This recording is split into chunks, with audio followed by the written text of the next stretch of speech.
श्री सुखदेव जी बोले, हे राजा परीक्षित, जड़ भरत जी रहुगण को एक धनवान वैश्य की कथा सुनाते हुए कहने लगे, हे राजन, बहुत समय पहले एक धनी व्यापारी एक नगर में रहता था। वह अपने साथ बहुत सा कीमती द्रव्य लेकर दूसरे देश में व्यापार करने के लिए चला गया, किंतु अपने साथ देखभाल करने के लिए कोई नौकर नहीं रखा। उसे अकेला जान कई चोर उसके पीछे लग गए। वह धनी व्यापारी उस नगर के राह से अपरिचित था, जिस कारण राह भूलकर भटकते हुए एक जंगल में जा पहुंचा। उस जंगल में शेर, भालू आदि हिंसक प्राणी रहते थे। डर के कारण एवं कटीली झाड़ियां होने से उसका मार्ग चलना कठिन हो गया। फिर भी जैसे तैसे करके मन में यह विचार करता हुआ चला जा रहा था कि किसी प्रकार यह जंगल पार करके बस्ती में पहुंच जाऊं, परंतु कोसों दूर तक नजर दौड़ाने के बाद भी उसे बस्ती न दिखाई दी।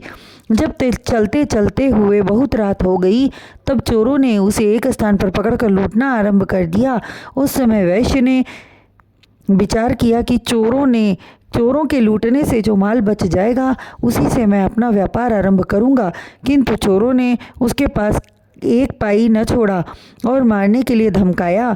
वह वैश्य अत्यंत घबराकर उस जंगल में रात बिताने के लिए स्थान खोजने लगा, लेकिन बाघ एवं शेरों की भयानक गर्जना सुनकर जंगल से निकलने के लिए चल पड़ा। राह में सर्प बिच्छू दिखाई देते, जिसे देखकर वह कांप जाता। पैर में कांटे चुभ जाते। कहीं उल्लुओं की भयानक आवाज़ सुनाई देती तो जंगल में कहीं आग लगी हुई दिखाई देती। वह डर कर भागता, ठोकर खाकर गिरता।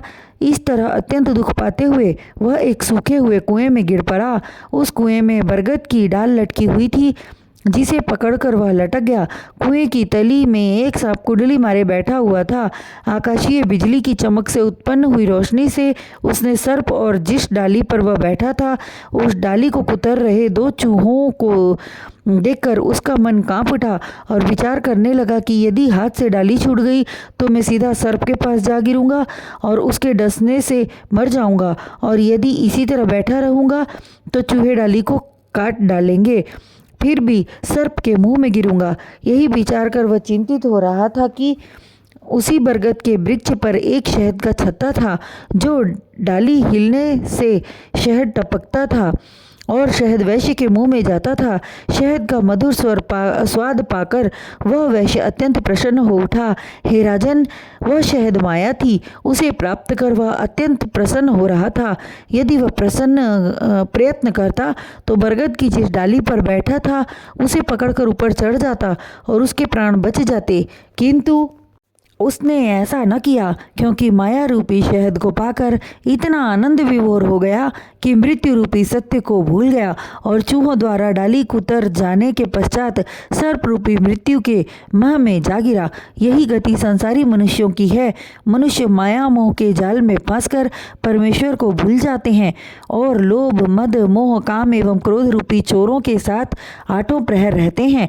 जड़ भरत के ज्ञान रूपी वचनों को सुनकर राजा रहुगण बोले, हे महात्मन, आप धन्य हैं। आपने मुझ अज्ञानी को ज्ञान का उपदेश देकर कृतार्थ किया।